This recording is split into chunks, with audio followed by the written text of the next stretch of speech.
Now it is time to make the half square triangles. So you're going to take the half square triangle big squares from your cutting measurements, and of the two of these, this fabric is lighter. I'm going to mark an X on the back of each of these squares, and I'm just using a pencil and a rotary ruler to make my lines.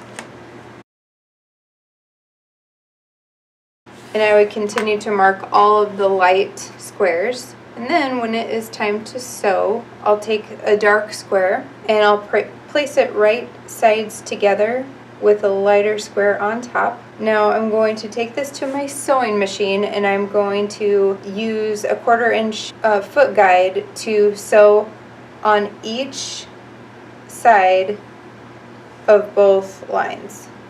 And I'll show you what that looks like when I'm done. This is often called the magic 8 method for sewing half square triangles because it makes 8 at a time.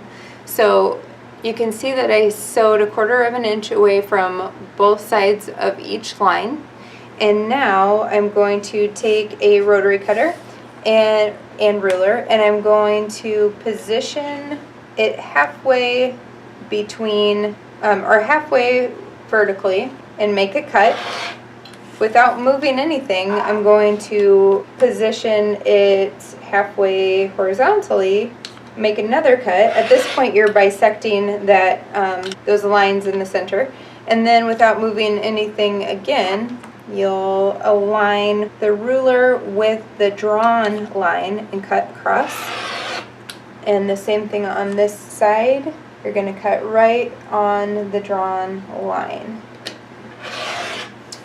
So when it's all said and done, you have 8 half square triangles, and I like to press these open as well for this pattern, again just because there are so many seams, it reduces bulk. And then I go over those lightly with my finger, and then I'll press them with the iron.